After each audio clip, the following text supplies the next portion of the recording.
the best academy. Hi everyone, welcome to Harish academy. ఈరోజు current అఫైర్స్లో భాగంగా each and every టాపిక్ని మనము డీటెయిల్గా డిస్కస్ చేసుకుందాం. ఇవాళ మన first topic హెన్లీ passport index 2025. హెన్లీ passport index 2025. ఈ ఇండెక్స్ని బ్రిటిష్కు చెందిన యూకే కంట్రీకి చెందిన హెన్లీ అండ్ పాస్పోర్ట్స్ అనే ఒక ఇన్వెస్ట్మెంట్ కంపెనీ రిలీజ్ చేస్తుంది. Based on data from International Air Transport Association. కెనడాలోని మాంట్రియల్ హెడ్ క్వార్టర్స్గా ఉన్న ఇంటర్నేషనల్ ఎయిర్ ట్రాన్స్పోర్ట్ అసోసియేషన్ ఇచ్చే డేటా ఆధారంగా బ్రిటిష్కు చెందిన Henley and passport company Henley passport ఇండెక్స్ను రిలీజ్ చేయడం జరుగుతుంది ఎవ్రీ ఇయర్. ఈ రిపోర్ట్ ముఖ్య ఉద్దేశము, ఈ ఇండెక్స్ ముఖ్య ఉద్దేశము, మెయిన్ పర్పస్, ప్రపంచంలో ఏ కంట్రీ పాస్పోర్ట్ పవర్ఫుల్, ప్రపంచంలో ఏ కంట్రీ పాస్పోర్టు శక్తివంతమని చెప్పేసి ఈ ఇండెక్స్ సూచిస్తుంది. ఇది ఎలా డిసైడ్ చేస్తుంది ఏ కంట్రీ పాస్పోర్ట్ పవర్ఫుల్ అని చెప్పేసి అంటే, ఈ ఒక కంట్రీ పాస్పోర్ట్ ఆధారంగా, ఫర్ ఎగ్జాంపుల్ మన ఇండియన్ పాస్పోర్ట్ మన దగ్గర ఉందనుకుంటే, మన పాస్పోర్ట్ను ఉపయోగించి ఎన్ని కంట్రీస్కు వీసా లేకుండా, వీసా ఫ్రీ ట్రావెల్, ఎన్ని దేశాలకు మనము వీసా అవసరం లేకుండానే వెళ్ళవచ్చో దాని ఆధారంగా హెన్లీ పాస్పోర్ట్ ఇండెక్స్ను రిలీజ్ చేయడం జరుగుతుంది. ఇక్కడ వీసా అంటే ఒక కంట్రీలోకి ఎంటర్ కావాలి అంటే ఆ కంట్రీ ఇచ్చే అనుమతి, పర్మిషన్. ఇప్పుడు మనం తెలుసుకోవాల్సింది టాప్ ఏ కంట్రీ ఉన్నది, ఇండియా ప్లేస్ ఏది, అటువంటివి తెలుసుకోవాలి. ఇక్కడ అబ్జర్వ్ చేస్తే 2025లో టాప్ ప్లేస్లో సింగపూర్ ఉంది. టాప్ ప్లేస్లో సింగపూర్ ఉంది. ఈ సింగపూర్ పాస్పోర్ట్ ఎవరి దగ్గర అయితే ఉంటుందో 193 కంట్రీస్కి, 193 దేశాలకి వీసా అవసరం లేకుండానే వెళ్ళవచ్చు. ఇక నెక్స్ట్ వచ్చేసి సెకండ్ ప్లేస్ మనం అబ్జర్వ్ చేస్తే ఇక్కడ జపాను, సౌత్ కొరియా సెకండ్ ప్లేస్లో ఉన్నాయి. రెండు కూడా జాయింట్గా, సంయుక్తంగా జపాను, సౌత్ కొరియా సెకండ్ ప్లేస్లో ఉంది. ఈ జపాన్, సౌత్ కొరియా పాస్పోర్ట్ ఎవరి దగ్గర అయితే ఉందో ఆ పాస్పోర్ట్ హోల్డర్సు 190 కంట్రీస్కి, 190 దేశాలకి వీసా లేకోకుండానే వీసా ఫ్రీ ట్రావెల్ చేయవచ్చు. ఇక థర్డ్ ప్లేస్లో చాలా కంట్రీస్ ఉన్నాయి. ఇక్కడ Denmark, Finland, France, Germany, Ireland, Italy, Spain, ఈ కంట్రీలు థర్డ్ ప్లేస్లో ఉన్నాయి. ఇవన్నీ కూడా థర్డ్ ప్లేస్లో ఉన్నాయి ఈ కంట్రీలు. ఇక ఈ కంట్రీల పాస్పోర్ట్ ఎవరి దగ్గర అయితే ఉందో వాళ్ళు 189 కంట్రీస్కి, 189 దేశాలకి వీసా అవసరం లేకుండానే అక్కడికి ఎంటర్ కావచ్చు అనమాట. సో మనం గుర్తుపెట్టుకోవాల్సింది Singapore top, Japan, south Korea second, ఈ థర్డ్ ప్లేస్లో ఎన్ని కంట్రీస్ ఉన్నాయో కూడా డెఫినెట్లీ గుర్తుపెట్టుకోవాలి. ఇక ఇండియా విషయానికి వస్తే మనము లాస్ట్ ఇయర్తో పోల్చుకుంటే, 2024తో పోల్చుకుంటే 2025లో మనము ఇంప్రూవ్ అయ్యాం ప్లేసు. 2024లో ఇండియా ప్లేసు 88th ప్లేస్, 80వ స్థానంలో ఉన్నాము. 2024లో ఇండియన్ పాస్పోర్ట్ ఎవరితో అయితే ఉంటుందో వాళ్ళు 62 కంట్రీస్కి, 62 దేశాలకి వీసా లేకోకుండానే ఎంటర్ అయ్యేవాళ్ళు. ఇప్పుడు 2025కి వచ్చేసరికి ఇండియా ర్యాంకు ఇంప్రూవ్ అయ్యింది. 77th ప్లేస్లో ఉన్నాం మనం ఇప్పుడు, 77వ స్థానంలో. అయితే కంట్రీస్ మాత్రము వీసా లేకోకుండా ఏ దేశాలకైతే వెళ్తామో ఆ దేశాలు తగ్గాయి. 2024లో ఇండియా పాస్పోర్ట్ ఉంటే 62 దేశాలకి వెళ్ళవచ్చు. ఇప్పుడు 2025లో కేవలం 59 కంట్రీస్కి మాత్రమే వీసా లేకపోయినా వెళ్తూ ఉన్నాం. బట్ ర్యాంక్ అనేది ఇంప్రూవ్ అయింది, 77. దీనికి కారణం అదర్ కంట్రీస్ పాస్పోర్ట్స్ మేబీ అవి పవర్ఫుల్నెస్ కోల్పోయాయి. ఇతర దేశాలకు చెందిన పాస్పోర్ట్లు తమ పవర్ని కోల్పోయాయని చెప్పవచ్చు. సో డెఫినెట్లీ ఇండియా ర్యాంక్ అనేది మనం గుర్తుపెట్టుకోవాలి. ఇక లాస్ట్ ప్లేస్ విషయానికి వస్తే, లాస్ట్ ప్లేస్లో ఆఫ్ఘనిస్తాన్ ఉంది. ఆఫ్ఘనిస్తాన్ పాస్పోర్ట్తో కేవలం 25 కంట్రీస్కి మాత్రమే వీసా లేకోకుండా ఎంటర్ అవ్వవచ్చు. ఇక ఈ హెన్లీ పాస్పోర్ట్ ఇండెక్స్ 2025 ఓవరాల్గా 199 డిఫరెంట్ పాస్పోర్ట్స్ని అనలైజ్ చేసింది. 199 వివిధ దేశాల పాస్పోర్ట్లను ఆధారంగా ఈ ఇండెక్స్ను సూచించడం జరిగింది, ఇండెక్స్ను ప్రిపేర్ చేయడం జరిగింది. సో ఇక్కడ గుర్తుపెట్టుకోవాల్సింది, ఈ పాస్పోర్ట్ ఇండెక్స్ రిలీజ్ చేసేది British company Henley and passports. Based on the data from International Air Transport Association ఇచ్చే డేటా ఆధారంగా ఇది ప్రిపేర్ చేయడం జరుగుతుంది. ఇక నెక్స్ట్ వన్, యునెస్కో నుంచి అమెరికా మళ్ళీ వైదొలగనుందట. UNESCO United Nations Educational Scientific and Cultural Organization UNESCO. ఇటీవల మనం డిస్కస్ చేసుకున్నాం. యునెస్కో అంటేనే యునెస్కో వరల్డ్ హెరిటేజ్ సైట్స్, ఎడ్యుకేషన్కి సంబంధించి గ్లోబల్ ఎడ్యుకేషన్ మానిటరింగ్ రిపోర్ట్ అని విడుదల చేస్తుంది. ఎడ్యుకేషన్కి సంబంధించి, హెరిటేజ్ సైట్స్కి సంబంధించి యునెస్కో రిపోర్ట్స్ కావచ్చు, జాబితాలు విడుదల చేస్తూ ఉంటుంది. అంత ప్రాముఖ్యత ఉన్న, అంత సిగ్నిఫికెన్స్ ఉన్న ఆ యునెస్కో నుంచి యుఎస్ఏ, అమెరికా మళ్ళీ ఎగ్జిట్ అవ్వబోతూ ఉంది, మళ్ళీ వైదొలగబోతూ ఉంది. అయితే ఇది వైదొలగడం, అమెరికా యునెస్కో నుంచి ఎగ్జిట్ అవ్వడము, బయటికి రావడము ఇది ఫస్ట్ టైం కాదు, ఇది థర్డ్ టైం. ఆల్రెడీ ట్రంప్ అడ్మినిస్ట్రేషన్లో రెండవసారి వైదొలుగుతూ ఉన్నారు. ట్రంప్ ప్రభుత్వం వచ్చిన తర్వాత 2018లో యునెస్కో నుంచి అమెరికా బయటకు వచ్చింది. అయితే ఆఫ్టర్ దట్ జో బైడెన్ ప్రభుత్వం వచ్చిన తర్వాత 2023 నవంబర్లో యునెస్కోలో వీళ్ళు జాయిన్ అయ్యారు, అమెరికా కంట్రీ. బట్ ఇప్పుడు మళ్ళీ మేము వైదొలుగుతా ఉన్నామని చెప్పేసి ట్రంప్ ప్రకటించాడు. ఈ నిర్ణయము ఇది 2026 డిసెంబర్ నుంచి ఈ నిర్ణయము, ఈ డెసిషన్ అమల్లోకి రాబోతా ఉంది. ఇక్కడ మనం తెలుసుకోవాల్సింది, ఎందుకు యునెస్కో నుంచి బయటకు రావాలనుకుంటా ఉన్నారు. యునెస్కో అనేది యాంటీ ఇజ్రాయెల్ స్పీచ్ని అనుసరిస్తూ ఉంది. ఇజ్రాయెల్కి వ్యతిరేకంగా ఇది పనిచేస్తూ ఉంది. దీనికి ప్రధాన కారణము ఇటీవలే పాలస్తీనా స్టేట్ని మెంబర్ స్టేట్గా ఇది గుర్తించింది, సభ్య దేశంగా యునెస్కో గుర్తించింది. ఇజ్రాయెల్కి వ్యతిరేకంగా ఉంది అని చెప్పేసి యునెస్కో నుంచి బయటకు రావాలని చెప్పేసి అమెరికా భావిస్తూ ఉంది. ఇక అమెరికా ఎప్పుడు కూడా ఇజ్రాయెల్కి సపోర్ట్ అన్న విషయం మనం ఆల్రెడీ గతంలో కూడా డిస్కస్ చేసుకున్నాం. ఇక యునెస్కో విషయానికి వస్తే, ఇప్పుడు అమెరికా బయటకు రావడం వల్ల ఇది ఒక విధంగా చెప్పాలంటే చాలా పెద్ద ఎదురుదెబ్బ అని చెప్పవచ్చు. ఎందుకంటే యునెస్కో ఏదైతే వరల్డ్ హెరిటేజ్ సైట్స్, ప్రపంచంలో ఉన్న పురాతన ప్రదేశాలని, ఇంపార్టెంట్ ప్లేసెస్ని ప్రొటెక్ట్ చేయడం కోసం, సంరక్షించడం కోసము ప్రోగ్రామ్స్ చేపడతా ఉంది. వాటికి అవసరమైన ఫండింగ్, నిధులు అమెరికా ఎక్కువ ఇస్తుంది, చాలా హ్యూజ్ షేర్. బట్ ఇప్పుడు అమెరికా వైదొలిగితే ఆ బడ్జెట్ కూడా యునెస్కోకి కట్ అవుతుందని చెప్పవచ్చు. ఇక యునెస్కో విషయానికి వస్తే, ఇది 1945లో ఏర్పాటైంది. 1945లో దీని headquarters Paris, France. Member countries వచ్చేసి 194 ఉన్నాయి, 194 దేశాలు ఉన్నాయి. దీనికి ప్రస్తుతం డైరెక్టర్ జనరల్గా అడ్రీ అజౌలే గారు ఉన్నారు. ఈయన డైరెక్టర్ జనరల్గా ఉన్నారు యునెస్కోకి. ఇక యునెస్కోకి సంబంధించి మనం ఆల్రెడీ ఇటీవల ఇండియాలో ఎన్ని సైట్స్ ఉన్నాయి అవన్నీ మనం డిస్కస్ చేసుకున్నాం. అది కామెంట్ సెక్షన్లో వీలైతే కామెంట్ చేయండి. నెక్స్ట్ వన్, భారతదేశంలో మొట్టమొదటి మైనింగ్ టూరిజం ప్రాజెక్ట్ని లాంచ్ చేయనున్న జార్ఖండ్ స్టేట్. మైనింగ్ టూరిజం, మనకి జనరల్గా టూరిజం అంటే ఇప్పటి వరకు ఎకో టూరిజం, అంటే పర్యావరణాన్ని చూడడానికి వెళ్తే ఆ టూరిజంని ఎకో టూరిజం అంటారు. అదే రిలీజియస్ టూరిజం, లైక్ ప్రసిద్ధ పుణ్యక్షేత్రాలను సందర్శించడానికి వెళ్తే దాన్ని రిలీజియస్ టూరిజం అని డిఫరెంట్ టూరిజం సర్క్యూట్స్ ఉన్నాయి ఇండియాలో. ఇప్పుడు మైనింగ్ రంగాన్ని ప్రోత్సహించడం కోసం, జనరల్గా ఇప్పుడు జార్ఖండ్ అంటేనే అసలు ఇండియాలో ఎక్కువ మైన్స్ ఉన్న రాష్ట్రం ఇది. ఇండియాలో ఉన్న 40% మినరల్ రిసోర్సెస్ జార్ఖండ్లో ఉంటాయి. అంత ప్రాముఖ్యత ఉంది మైనింగ్ పరంగా. కోలు, ఐరన్ ఇటువంటివన్నీ కూడా, మైకా గనులు. మరి అంత సిగ్నిఫికెన్స్, అంత పొటెన్షియల్ ఉన్నప్పుడు మనము ఈ మైనింగ్ టూరిజంని ప్రమోట్ చేయాలి, మైనింగ్ టూరిజంని అభివృద్ధి చేయాలని చెప్పేసి జార్ఖండ్ ఒక MOU కుదుర్చుకొనింది కోల్ ఇండియా కంపెనీకి చెందిన ఒక subsidiary company central coal fields limited కంపెనీతో. Jharkhand tourism development corporation coal ఇండియాకు చెందిన సబ్సిడరీ కంపెనీ, ఒక అనుబంధ కంపెనీ సెంట్రల్ కోల్ ఫీల్డ్స్ లిమిటెడ్తో ఒక MOU కుదుర్చుకునింది. ఈ MOUలో భాగంగా జార్ఖండ్ టూరిజం డెవలప్మెంట్ కార్పొరేషన్ వచ్చేసి టూరిస్టులను తీసుకొని వచ్చే బాధ్యత ఇది తీసుకుంటుంది, ఆ రెస్పాన్సిబిలిటీ. ఈ central coal fields limited company వచ్చేసి అక్కడ మైనింగ్ ప్రాంతాలకు, మైనింగ్ ప్లేసెస్కు వెళ్ళాలంటే అవసరమైన లాజిస్టిక్స్, అవసరమైన రవాణా వసతులు, ఏవైనా మౌలిక వసతులు కావచ్చు, ఆ మైనింగ్ని ఎట్లా ప్రొడ్యూస్ చేస్తారో, మైనింగ్ని ఉత్పత్తి చేసే టెక్నాలజీలు అన్నీ కూడా ఆ రెస్పాన్సిబిలిటీ ఈ కంపెనీ చూసుకుంటుంది. ఇక మనకి first Jharkhand static point of వ్యూలో జార్ఖండ్ సీఎం వచ్చేసి చీఫ్ మినిస్టర్ హేమంత్ సోరెన్ గారు. అసెంబ్లీ సీట్స్ 81 ఉన్నాయి, ఆ విషయం గుర్తుపెట్టుకోండి.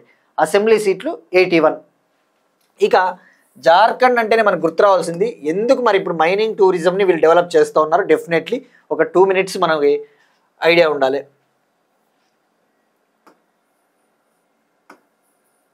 ఇక్కడ అబ్జర్వ్ చేస్తే జార్ఖండ్లో ఒక ఇంపార్టెంట్ కోల్ ఫీల్డ్ ఉంది. మనకి జాగ్రఫీ పాయింట్ ఆఫ్ వ్యూలో, స్టాటిక్ పాయింట్ ఆఫ్ వ్యూలో వెళ్ళిపోతుంది. జరియా కోల్ ఫీల్డ్, జార్ఖండ్లో జరియా కోల్ ఫీల్డ్ ఉంది.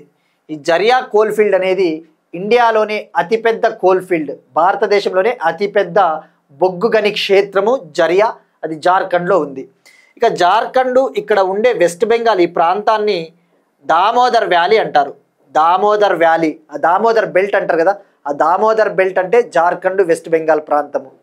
మరి ఇక్కడ మైన్స్ ఎందుకు అంత ఆ స్థాయిలో లభిస్తాయంటే భారతదేశంలో సుమారుగా 70% పైగా మైన్స్ ఇక్కడ జార్ఖండ్, మధ్యప్రదేశ్, ఛత్తీస్గఢ్, వెస్ట్ బెంగాల్, ఒడిషా, తెలంగాణ ఇక్కడ ఎక్కువగా మైన్స్ దొరుకుతాయి. దీనికి ప్రధాన కారణం దీన్నే గోండ్వానా రాక్స్ అంటారు. గోండ్వానా రాక్స్ జాగ్రఫీలో మరి చదువుతారు. Gondwana rocks series, Gondwana rocks series ఇవి 250 నుంచి 300 మిలియన్ సంవత్సరాల కిందట 250 to 300 మిలియన్ ఇయర్స్ బ్యాక్ ఇవి ఏర్పాటయ్యాయి. ఇక్కడ నీకు ఎక్కువగా బిటుమినస్ కోల్, ఒక టైప్ ఆఫ్ కోల్ ఉంటుంది కదా, కోల్ టైపు బిటుమినస్ కోల్. మనం పవర్ జనరేషన్లో ఉపయోగించేది ఈ కోలే ఎక్కువగా, బిటుమినస్ కోల్. ఈ బిటుమినస్ కోల్ 80% ఇక్కడే దొరుకుతుంది. జార్ఖండ్, ఛత్తీస్గఢ్, ఒడిషా, తెలంగాణలో సింగరేణి కోల్ ఫీల్డ్. సో ఇది టెర్షరీ రాక్స్. టెర్షరీ రాక్స్ వచ్చేసి నార్త్ ఈస్ట్ ప్రాంతంలో ఉంటాయి. ఇక్కడ టెర్షరీ రాక్స్ వచ్చేసి హిమాలయ ప్రాంతాలు, నార్త్ ఈస్ట్ రాష్ట్రాలు, గుజరాత్ కోస్టు, కేరళ కోస్టు, తమిళనాడు తీరము, ఇవి టెర్షియరీ రాక్ సిరీస్ అంటారు. ఇవి జస్ట్ కేవలం 15 నుంచి 20 మిలియన్ సంవత్సరాల కిందట ఏర్పడ్డాయి. ఇక్కడ కూడా ఈ మినరల్స్ దొరుకుతాయి కానీ బట్ గోండ్వానా రాక్స్లో దొరికే ఈ యొక్క మినరల్ రిసోర్సెస్ చాలా చాలా అత్యున్నతమైనవి అని చెప్పవచ్చు. సో ఇది మనకి జాగ్రఫీలో వెళ్ళిపోతుంది. సో అంత పొటెన్షియల్ ఉంది జార్ఖండ్కి.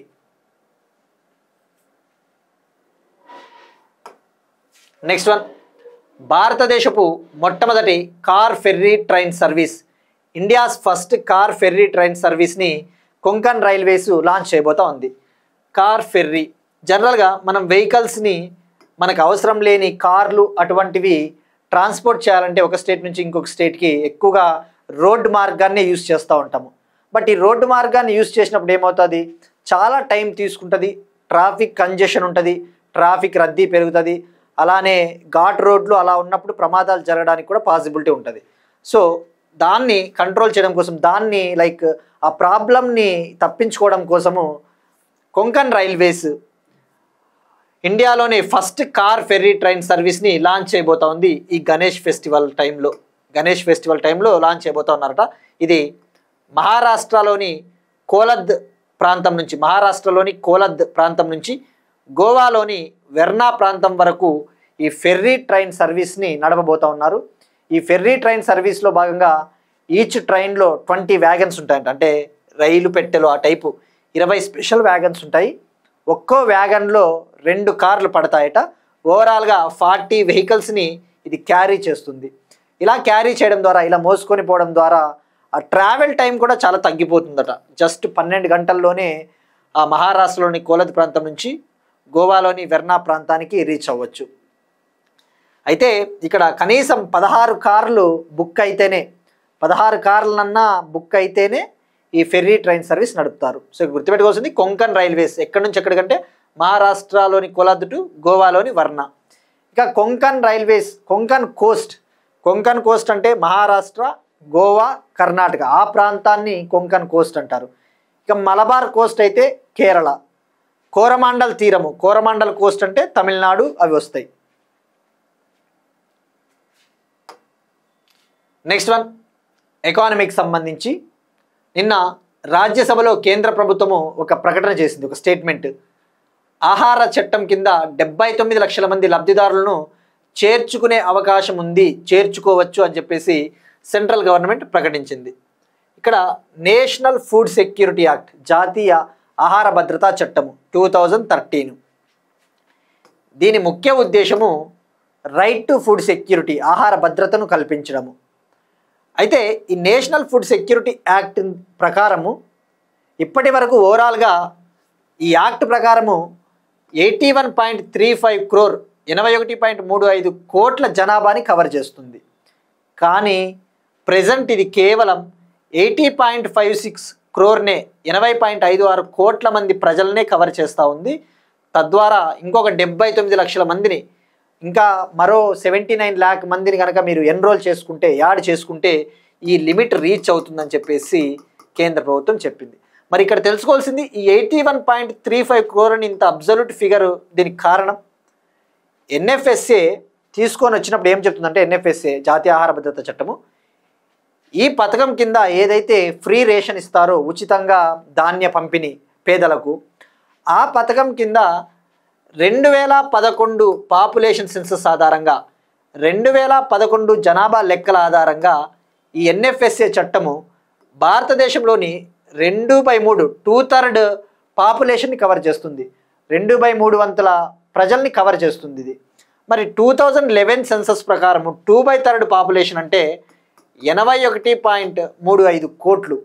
ఇది ఎన్ఎఫ్ఎస్ఏలోని సెక్షన్ 9 చెప్తుంది. జాతీయ ఆహార భద్రతా చట్టంలోని సెక్షన్ 9 ఏమని చెప్తుందంటే, మీరు బెనిఫిషియరీస్ని, లబ్ధిదారుల్ని ఈ రేషన్ డిస్ట్రిబ్యూషన్ స్కీమ్ కిందకి యాడ్ చేయాలి అంటే 2011 పాపులేషన్ సెన్సస్ లెక్కల్ని మీరు ఫాలో అవ్వాలి, ఆ పద్ధతుల్ని పాటించాలని చెప్పేసి చెప్తుంది. అందుకు ఇంకా రివైజ్ చేయలేదు, ఇంకా ప్రస్తుతం ఇంకా సెన్సస్ చేయలేదు. కాబట్టి ఇప్పటికీ నేషనల్ ఫుడ్ సెక్యూరిటీ యాక్ట్లో మొత్తం బెనిఫిషరీలు ఎంత అంటే 81.35 crore అనే చెప్తారు. ఒకవేళ సెన్సస్ చేసిన తర్వాత కొత్త సెన్సస్ డేటా వస్తే ఈ నెంబర్ మారుతుంది. So 81.35 crore according to 2011 population census. ఇక మనం తెలుసుకోవాల్సింది ఎన్ఎఫ్ఎస్ఏ కింద 2 రకాల హౌస్ హోల్డ్స్ని కవర్ చేయడం జరుగుతుంది. ప్రతి పాయింట్ వెళ్ళిపోతుంది. ఎన్ఎఫ్ఎస్ఏ కింద ప్రయారిటీ హౌస్ హోల్డ్స్ అని ఉంటాయి. ప్రయారిటీ హౌస్ హోల్డ్స్, అంత్యోదయ అన్నా యోజన. ఈ ప్రయారిటీ హౌస్ హోల్డ్స్ కింద మంత్కి, ఒక నెలకి, ఒక కుటుంబానికి, ఒక్కో పర్సన్కి ఈ ప్రయారిటీ హౌస్ హోల్డ్స్ కింద per month per person 5 kg grains ఇస్తారు, food grains. 5 kg per person per month. ఒక నెలకి ఒక వ్యక్తికి 5 kg చొప్పున ఉచిత ఆహార ధాన్యాలు ఇవ్వడం జరుగుతుంది. అదే అంత్యోదయ అన్నా యోజన అంటే పూరెస్ట్ ఆఫ్ ద పూర్, పేదల్లోనే అత్యంత పేదలు వీళ్ళకి మంత్కి, కుటుంబానికి 35 kg ఇవ్వడం జరుగుతుంది. 35 kg per month for family. నెలకు ఒక కుటుంబానికి 35 kg ఆహార ధాన్యాలు ఇవ్వడం జరుగుతుంది. ఇది ఎన్ఎఫ్ఎస్ఏ. ఇక ఎన్ఎఫ్ఎస్ఏ విషయానికి వస్తే ఇది 75% రూరల్ పాపులేషన్ని కవర్ చేస్తుంది, 75% గ్రామీణ జనాభాను కవర్ చేస్తుంది, 50% అర్బన్ పాపులేషన్ని కవర్ చేస్తుంది, 50% పట్టణ జనాభాను కవర్ చేస్తుంది. ఓవరాల్గా 2/3 పాపులేషన్ని కవర్ చేస్తుంది. అది గుర్తుపెట్టుకోండి, 2/3. ఈ చట్టం కింద సబ్సిడైజ్డ్ ఫుడ్ గ్రెయిన్స్ అంటే సబ్సిడీ అతి తక్కువ ధరకు, రైస్ అయితే 3 రూపాయల కేజీ, గోధుమలు వీట్ అయితే 2 రూపీస్ కేజీ, కోర్స్ గ్రెయిన్స్ అంటే మిల్లెట్లు, రాగులు, సజ్జలు, జొన్నలు అటువంటివి అయితే కేజీ రూపాయికి కేంద్ర ప్రభుత్వం సబ్సిడైజ్ రైట్స్కి అందించడం జరుగుతుంది. ఇక TPDS targeted public distribution scheme అంటే 1997లో వచ్చింది. ఆ విషయం గుర్తుపెట్టుకోండి. Targeted public distribution system 1997. Next one again ఎకానమీకి సంబంధించి వరల్డ్ బ్యాంక్ పట్టణీకరణపై ఒక రిపోర్ట్ రిలీజ్ చేసింది. World Bank report on urbanization, ఈ పట్టణీకరణ ఎలా ఉంది అని చెప్పేసి. ఈ రిపోర్ట్ పేరు వచ్చేసి towards resilient and prosperous cities in India, towards resilient and prosperous cities in India అనే రిపోర్ట్ని వరల్డ్ బ్యాంకుకు చెందిన ఒక ఆర్గనైజేషన్, వరల్డ్ బ్యాంకుకు చెందిన ఒక సంస్థ global facility for disaster reduction and recovery అనే organization, global facility for disaster reduction and recovery organization అనేది ప్రిపేర్ చేసింది. ఈ రిపోర్ట్ని భారతదేశంలోని ఒక మంత్రిత్వ శాఖ అయిన Ministry of Housing and Urban Affairs, housing మరియు పట్టణ వ్యవహారాల మంత్రిత్వ శాఖతో కలిసి ఈ రిపోర్ట్ని తయారు చేయడం జరిగింది, రిలీజ్ చేయడం జరిగింది. ఈ రిపోర్ట్ ఏమని చెప్తా ఉందంటే ఇండియాలోని సిటీలు ఎకనామిక్ గ్రోత్కి సెంటర్స్గా పనిచేస్తూ ఉన్నాయి. బట్ ఎక్కువగా హీట్ వేవ్స్, ఫ్లడ్స్, వరదల ముప్పును ఎదుర్కొంటూ ఉన్నాయి. సో భారతదేశంలో ఉన్న సిటీలు క్లైమేట్ రెసిలియంట్ సిటీలుగా మారాలి, అంటే ఎటువంటి వాతావరణాన్నైనా తట్టుకునే సిటీలుగా అభివృద్ధి చెందాలి అని చెప్పేసి వరల్డ్ బ్యాంక్ చెప్తా ఉంది. ఇంకా ఏమని చెప్తా ఉందంటే 2050 కల్లా 2050 కల్లా 2050 సంవత్సరం కల్లా అర్బనైజేషన్ డబుల్ కాబోతా ఉంది. ముఖ్యంగా ఇండియాలో పట్టణీకరణ పెరగబోతా ఉంది. 2020 నాటికి 2020లో పట్టణ ప్రాంతాలలో సుమారుగా 481 మిలియన్, ఇండియాలో 48.1 కోట్ల మంది, 481 మిలియన్ లేదా 48.1 కోటి 48.1 కోటి మంది జనాభా పట్టణ ప్రాంతాల్లో నివసిస్తూ ఉన్నారు. అది 2050 నాటికి 951 మిలియన్కి రీచ్ అవుతుందట, అంటే 95.1 కోట్ల మందికి రీచ్ అవుతుందట పట్టణ ప్రాంతాల్లో నివసించే వాళ్ళు, అంటే డబుల్ కాబోతా ఉంది. ఇక 2070 కల్లా 110 కోట్లు భారతదేశంలో ఉన్న ప్రజలు అక్కడ నివసించబోతా ఉన్నారట పట్టణ ప్రాంతాల్లో. సో ఈ కాంటెక్స్ట్లో మనము ఈ ఫ్లడ్స్ని, హీట్ వేవ్స్ని తట్టుకొని నిలబడాలి అని చెప్పేసి చెప్తుంది. అలానే 2030 కల్లా 2030 సంవత్సరం కల్లా ఈ ఫ్లడ్స్, ఈ వరదలు అటువంటి కారణంగా ఆర్థిక నష్టము, ఎకనామిక్ లాసెస్ అనేవి $5 బిలియన్ చేరుకుంటుందట. ఈ వరదలు అటువంటి వాటి వల్ల ఆర్థిక నష్టాలు $5 బిలియన్ చేరుకుంటుంది. 2070 కల్లా $30 బిలియన్ ఆర్థికంగా మనం నష్టపోతామట. సో ఇది మనకి ఇచ్చిన ఈ రిపోర్ట్ అంశాలు. ఇక ప్రస్తుతం అయితే సుమారుగా భారతదేశంలో 1/3 పాపులేషన్, 1/3 వంతు మంది పట్టణాల్లోనే నివసిస్తూ ఉన్నారు. సో ఈ డేటా మనకి చాలా ఇంపార్టెంట్, ఈ ట్రెండ్. ఎందుకంటే వరల్డ్ బ్యాంక్ ఇచ్చిన రిపోర్ట్ కాబట్టి ఎగ్జామ్లో వాడు 2020లో ఎంతమంది నివసిస్తూ ఉన్నారు, 2050 కల్లా ఎంతమంది నివసించవచ్చు పట్టణాలలో అని మనకి వెళ్ళిపోతుంది. నెక్స్ట్ వన్, బయోడైవర్సిటీకి సంబంధించి, జీవ వైవిధ్యము, అలానే ఆక్వాకల్చర్కి సంబంధించి, చేపల ఉత్పత్తికి సంబంధించి ICAR, Indian Council for Agricultural రీసెర్చ్కి చెందిన ఒక institute, Central Institute of Brackish Water Aquaculture, ఇది చెన్నైలో ఉంది. దీని ముఖ్య ఉద్దేశము ఆక్వాకల్చర్ని, చేపల ఉత్పత్తిని, చేపల పెంపకాన్ని, ఫిష్ ప్రొడక్షన్ని ఇంప్రూవ్ చేయడానికి ఇది పనిచేస్తూ ఉంటుంది. ఇది ఐకార్కు చెందిన ఒక ఇన్స్టిట్యూట్, ఆ విషయం గుర్తుపెట్టుకోండి. ఇది ఇప్పుడు ఇండియాలో ఈ చేపల ఉత్పత్తిని పెంపొందించడం కోసము గోల్డ్ లైన్డ్ సీ బ్రీమ్ అనే ఒక ఫిష్ జీన్స్ని అనలైజ్ చేసింది. గోల్డ్ లైన్డ్ సీ బ్రీమ్ అనే ఒక చేప జన్యువుని విశ్లేషించింది. ఇక్కడ అబ్జర్వ్ చేస్తే ఇది ఇక్కడ స్ట్రిప్స్ గోల్డ్ కలర్లో ఉన్నాయి, బంగారు వర్ణంలో. ఈ ఫిష్ వచ్చేసి చాలా పౌష్టికాహారానికి చాలా హెల్ప్ అవుతుందంట, చాలా పోషకాలు, ఎక్కువ న్యూట్రియంట్స్ ఉంటాయి, మంచిగా చాలా టేస్టీగా కూడా ఉంటుందట. ఇప్పుడు దీన్ని, ఈ చేప జన్యువుని వీళ్ళు జీన్స్ని సీక్వెన్సింగ్ చేస్తూ ఉన్నారు. తద్వారా దీని ప్రొడక్షన్ని ఇంకా పెంపొందించాలి, ఇంప్రూవ్ చేయాలి అని చెప్పేసి.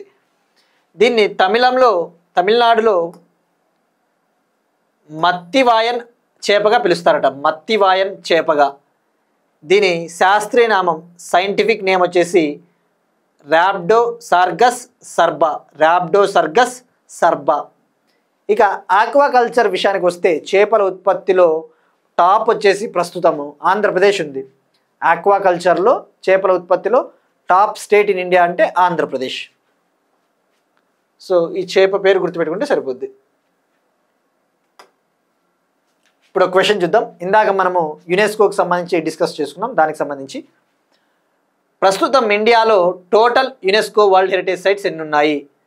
ఇండియాలో ప్రెజెంట్ ఎన్ని యునెస్కో వరల్డ్ హెరిటేజ్ సైట్స్ ఉన్నాయి? ఇది కామెంట్ సెక్షన్లో తెలపండి. అలానే ఇటీవల Maratha military landscapes of India UNESCO world heritage site జాబితాలో చేరింది. ఇవి ఎన్ని కోటల సముదాయం మనం డిస్కస్ చేసుకున్నాం. Maratha military landscapes of India, ఇది ఎన్ని కోటలు, దీంట్లో ఎన్ని కోటలు ఉన్నాయని చెప్పేసి, అలానే ఎన్ని కోటల సముదాయము, ఇవి ఏ స్టేట్లలో ఈ ఫోర్ట్స్, ఈ కోటలు ఉన్నాయో కామెంట్ సెక్షన్లో తెలపండి. ఇంకా అలానే వీలైతే ఇటీవల యునెస్కో 3 దేశాల్లోని, 3 ఆఫ్రికా దేశాల్లోని 3 వరల్డ్ హెరిటేజ్ సైట్స్ని ప్రమాదకర జాబితా నుంచి తొలగించింది, డేంజర్ లిస్ట్ నుంచి. అది కూడా వీలైతే కామెంట్ సెక్షన్లో ట్రై చేయండి. ఇక నిన్న అడిగిన క్వశ్చన్ వచ్చేసి క్రూయిజ్ భారత్ మిషన్లో జాయిన్ అయిన ఫస్ట్ స్టేట్ గుజరాత్. ఈ క్రూయిజ్ భారత్ మిషన్ అనేది ఇండియాలో క్రూయిజ్ టూరిజంని, ఈ నౌకా పర్యాటక రంగాన్ని ప్రమోట్ చేయడం కోసము లాంచ్ చేశారు. గుజరాత్ ఫస్ట్ స్టేట్గా జాయిన్ అయింది. ఇక టోటల్ కోస్ట్ లైన్ ఇండియాలో ప్రెజెంట్ అయితే గతంలో 7,516.6 కిలోమీటర్లు ఉండేది. ఇప్పుడు ప్రస్తుతం టోటల్ కోస్ట్ లైన్ ఇండియాలో 11,098.81 కిలోమీటర్స్, 11,098.81 కిలోమీటర్స్ కోస్ట్ లైన్ ఉంది. ఇది అప్డేటెడ్. గతంలో పోలిస్తే ఇప్పుడు కోస్ట్ లైన్ పెరగడానికి ప్రధాన కారణము టెక్నాలజీ వాడారు, టెక్నాలజీ మార్చారు. డిఫరెంట్ అప్రోచ్ల ద్వారా కొలిచే పద్ధతిని మార్చడం ద్వారా చిన్న వాటర్ బేస్, చిన్న వాటర్ ఇన్లెట్స్ అవన్నీ కూడా కొలవడం ద్వారా ఆ కోస్ట్ లైన్ అనేది పెరిగింది అని చెప్పవచ్చు. ఇక పిఎం ప్రొఫెసర్షిప్స్ ప్రోగ్రామ్ని లాంచ్ చేసింది అనుసంధాన్ నేషనల్ రీసెర్చ్ ఫౌండేషన్. ఇది Anusandhan National research Foundation Act 2023 ద్వారా ఏర్పాటైంది. దీని ప్రధాన ఉద్దేశం, main objective, scheme objective state యూనివర్సిటీస్లో, స్టేట్ ఎడ్యుకేషనల్ ఇన్స్టిట్యూషన్స్లో రీసెర్చ్ని ఇంప్రూవ్ చేయడం కోసం, రీసెర్చ్ను ప్రోత్సహించడం కోసం. నెక్స్ట్ వన్, డిఫెన్స్కి సంబంధించి MiG-21 ఫైటర్ జెట్స్. సెప్టెంబర్లో MiG-21 ఫైటర్ జెట్స్కు ఇండియన్ ఎయిర్ ఫోర్స్ వీడ్కోలు పలకనుందట. వీటిని ఇక రిటైర్ చేయబోతుంది, అంటే ఇక వీటిని ఇక నుంచి యూజ్ చెయ్యరు ఎయిర్ ఫోర్స్లో. ఇక్కడ మనం ఈ కాంటెక్స్ట్లో తెలుసుకోవాల్సింది MiG-21 fighter jets, MiG-21 bison fighter jets అంటారు, బిసన్ ఫైటర్ జెట్స్ అంటారు వీటిని. ఇక్కడ చూసినట్టు ఇలా ఉంటుంది. ఇది సింగిల్ ఇంజన్, గుర్తుపెట్టుకోండి. ఇందులో కేవలం ఒక ఇంజిన్ మాత్రమే ఉంటుంది, సింగిల్ ఇంజన్. ఈ ఎయిర్ క్రాఫ్ట్ చాలా ఇంపార్టెంట్, భారత ఎయిర్ ఫోర్స్కి చాలా సేవలు అందించిందని చెప్పవచ్చు. 1963లో ఇది ఇండియన్ ఎయిర్ ఫోర్స్లోకి జాయిన్ అయింది, 1963లో. 2019లో బాలాకోట్ ఎయిర్ స్ట్రైక్స్ మనం చేసాం, పాకిస్తాన్లో ఉన్న ఉగ్ర స్థావరాలను నాశనం చేయడం కోసము. 2019లో బాలాకోట్ ఎయిర్ స్ట్రైక్స్ని లాంచ్ చేసినప్పుడు ఇండియన్ వింగ్ కమాండర్, భారత వింగ్ కమాండర్ అభినందన్ వర్ధమాన్ ఆయన ఈ MiG-21 ఫైటర్ జెట్ని ఉపయోగించే పాకిస్తాన్కు చెందిన F-16 ఫైటర్ జెట్ని కూల్చేశాడు. అంత ప్రాముఖ్యత ఉంది ఇది. 1965, 1971 పాకిస్తాన్తో జరిగిన యుద్ధాల్లో, అలానే 1999లో జరిగిన కార్గిల్ యుద్ధంలో కూడా చాలా కీలకమైన పాత్ర పోషించింది, ప్లేడ్ ఏ కీ రోల్ అని చెప్పవచ్చు. 2000 సంవత్సరం వరకు, అంటే మిడ్ 2000s వరకు, 2000, 2010 ఆ సంవత్సరం మధ్య వరకు ఇది చాలా కీలక పాత్ర పోషించింది. బట్ ఎప్పుడైతే సుఖోయ్ 30 మార్క్ ఐ, రష్యా ఆరిజిన్కు చెందిన సుఖోయ్ 30 మార్క్ ఐ ఎయిర్ క్రాఫ్ట్లు, ఆ ఫైటర్ జెట్లు ఎప్పుడైతే వచ్చాయో అప్పటి నుంచి వీటి పాత్ర కొద్దిగా తగ్గుతూ వచ్చిందని చెప్పవచ్చు. అయితే ఇది రష్యన్ ఆరిజిన్కు చెందినది అని గుర్తుపెట్టుకోండి. అంటే రష్యా నుంచి దిగుమతి చేసుకునే వాళ్ళము. అలానే రష్యా ఇచ్చే టెక్నాలజీ సపోర్ట్తో ఇండియాలోని హిందుస్థాన్ ఏరోనాటిక్స్ లిమిటెడ్ బెంగళూరు వద్ద కూడా వీటిని తయారు చేసేవాళ్ళు స్వదేశీయంగా. సో ఎప్పుడైనా ఒక ఎయిర్ క్రాఫ్ట్ అయినా, ఫైటర్ జెట్స్ అయినా మనము వివిధ దేశాల నుంచి ఇంపోర్ట్ చేసుకుంటుంటాం. అట్ ద సేమ్ టైం ఆ టెక్నాలజీ ట్రాన్స్ఫర్, సాంకేతికత బదిలీ ద్వారా డొమెస్టిక్గా, ఇండిజినస్గా కూడా వీటిని తయారు చేస్తూ ఉంటాం అన్న విషయం గుర్తుపెట్టుకోండి. ఇక వీటిని చండీగఢ్ ఎయిర్ బేస్ వద్ద సెప్టెంబర్లో వీటికి వీడ్కోలు పలకబోతూ ఉన్నారట, వీటికి రిటైర్ చేయబోతూ ఉన్నారు. సో ఇక్కడ గుర్తుపెట్టుకోవాల్సింది ఇది సింగిల్ ఇంజన్ MiG-21. అయితే ఇటువంటి ఫైటర్ జెట్ ఇటీవల ఇంకొకటి వార్తల్లో ఉంది.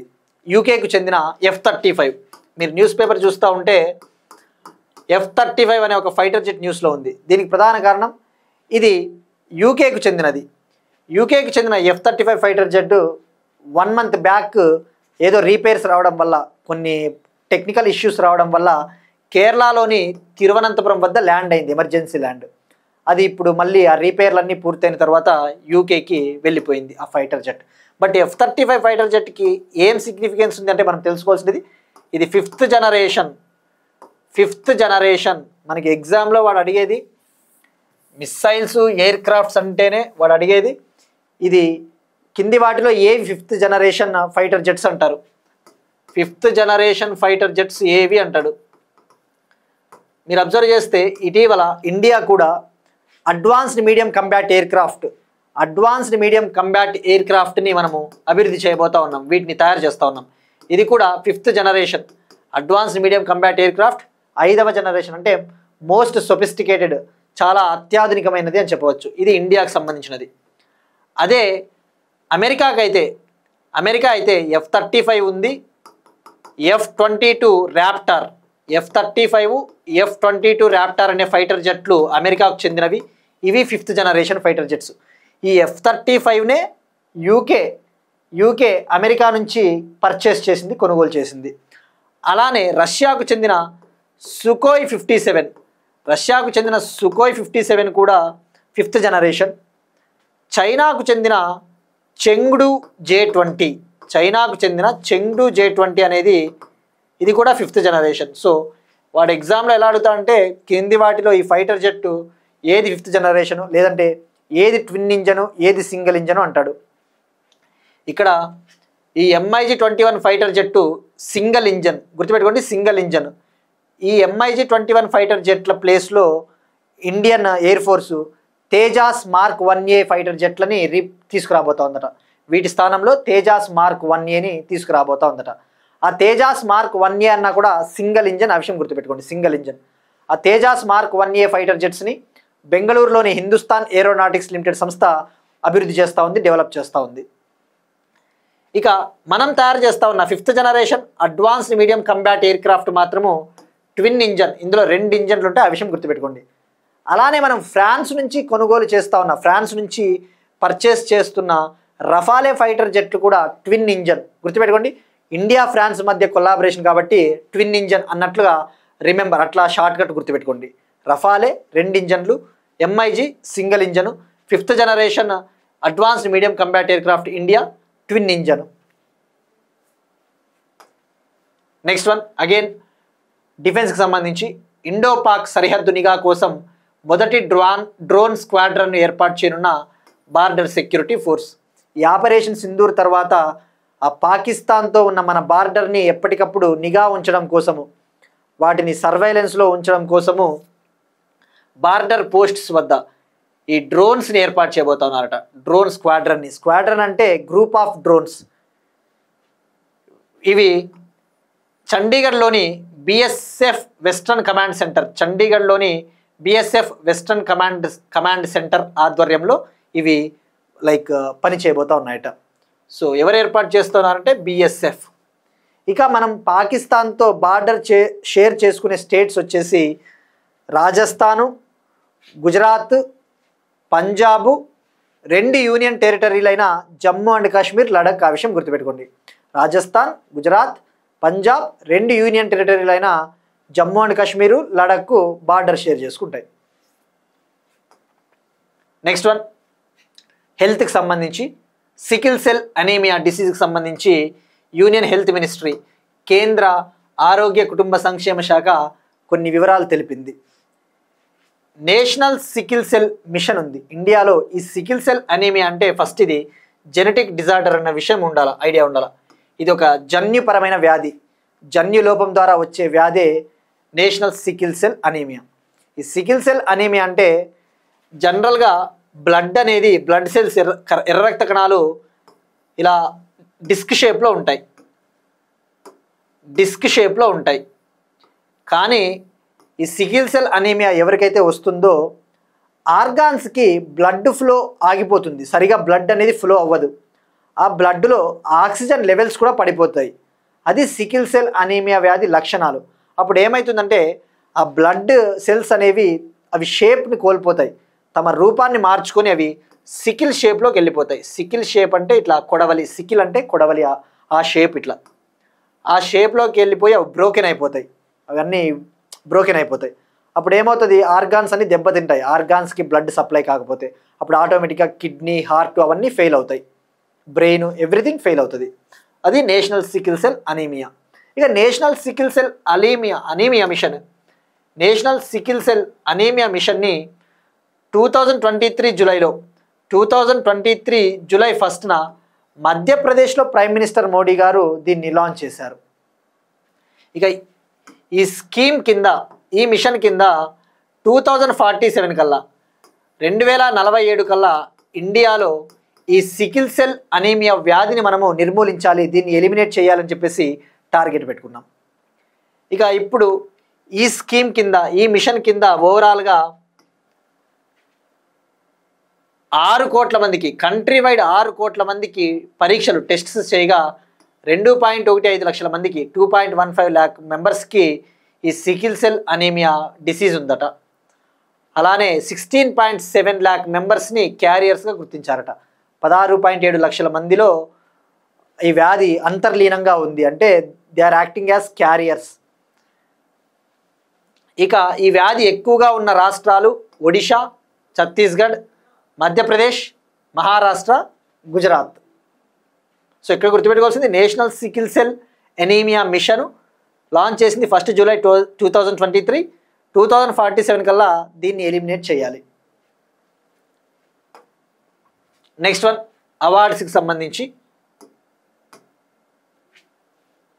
మేరీ పంచాయతీ యాప్కు WSIS champion award. Meri Panchayat యాప్కు WSIS ఛాంపియన్ అవార్డు. ఈ మేరీ పంచాయతీ యాప్ దీన్ని డెవలప్ చేసింది పంచాయతీరాజ్ మినిస్ట్రీ, పంచాయతీరాజ్ అభివృద్ధి మంత్రిత్వ శాఖ, అలానే నేషనల్ ఇన్ఫర్మాటిక్స్ సెంటర్ NIC దీన్ని అభివృద్ధి చేసింది. దీనికి ప్రధాన కారణము ఇండియాలో ఉన్న 2.68 lakh గ్రామ పంచాయతీలని ఎంపవర్ చేయడం కోసం. భారతదేశంలో జూలై 2024 నాటికి పంచాయతీరాజ్ మంత్రిత్వ శాఖ రిపోర్టు ప్రకారము, అఫీషియల్ నివేదిక ప్రకారము 2.68 lakh గ్రామ పంచాయతీలు ఇండియాలో ఉన్నాయి. 2.68 లక్షల గ్రామ పంచాయతీలు. వీటిని ఎంపవర్ చేయాలి, వీటిని చైతన్యం చేయాలి, ఆ గ్రామ ప్రజాప్రతినిధులని మనము చైతన్యం చేయాలని చెప్పేసి ఈ యాప్ని అభివృద్ధి చేశారు. ఈ యాప్కి అవార్డు వచ్చింది. అవార్డు వచ్చేసి ఆ అవార్డు స్విట్జర్లాండ్లోని జెనీవాలో ప్రజెంట్ చేయడం జరిగింది. స్విట్జర్లాండ్లోని జెనీవాలో.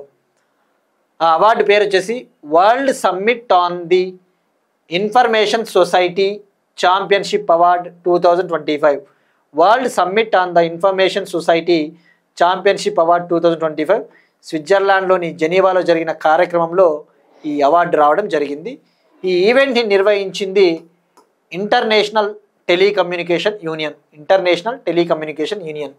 ఈ యాప్ ద్వారా డిజిటల్ సర్వీసెస్ చాలా బాగా అందుతూ ఉన్నాయట. నెక్స్ట్ వన్ అగైన్ అవార్డుకి సంబంధించి బెస్ట్ మ్యాజిక్ క్రియేటర్ అవార్డును గెలుచుకున్న తొలి భారతీయురాలు Suhani Shah. Best magic creator అవార్డును గెలుచుకున్న ఫస్ట్ ఇండియన్ సుహానీ షా. ఈ బెస్ట్ మ్యాజిక్ క్రియేటర్ అవార్డు 2025 అనేది మెజీషియన్స్కి ఇచ్చే ఆస్కార్ అవార్డు లాంటిదట. దీన్నే ఆస్కార్స్ ఫర్ మెజీషియన్స్ అంటారట. జనరల్గా ఆస్కార్ అవార్డ్స్ ఏ విధంగా అయితే ఉన్నాయో అలానే మెజీషియన్స్కి ఇచ్చే ఈ బెస్ట్ మ్యాజిక్ క్రియేటర్ అవార్డుని ఆస్కార్స్ ఫర్ మెజీషియన్గా పిలుస్తారు, అంత ప్రాముఖ్యత ఉంది. ఇటలీ కంట్రీలోని టొరినో సిటీలో FISM వరల్డ్ ఛాంపియన్షిప్ జరిగితే అక్కడ ఆమెకి ఈ అవార్డుని ఇవ్వడం జరిగింది.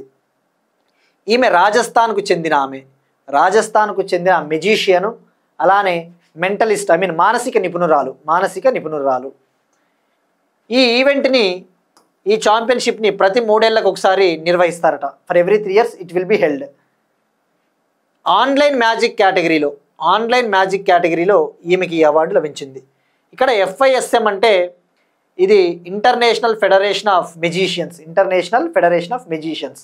ఆన్లైన్ మ్యాజిక్ అంటే ఈమె వర్చువల్ కార్డ్స్ ఆడడము, అటువంటి విభాగంలో ఈ అవార్డు లభించింది. సో ఇక్కడ first Indian to get this award Suhani Shah from Rajasthan. ఇవి ఇవాల్టి కరెంట్ అఫైర్స్. మనం ఒకసారి క్విక్గా రీక్యాప్ చూద్దాం. హెన్లీ పాస్పోర్ట్ ఇండెక్స్ 2025, యునెస్కో నుంచి మళ్ళీ వైదొలగనున్న అమెరికా, భారతదేశంలో మొట్టమొదటి మైనింగ్ టూరిజం ప్రాజెక్ట్ జార్ఖండ్,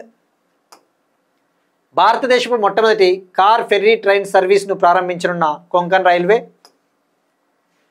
ఆహార చట్టం కింద 79 లక్షల మంది లబ్ధిదారులను చేర్చుకునే అవకాశం రాజ్యసభలో ప్రభుత్వ ప్రకటన, పట్టణీకరణపై ప్రపంచ బ్యాంకు నివేదిక,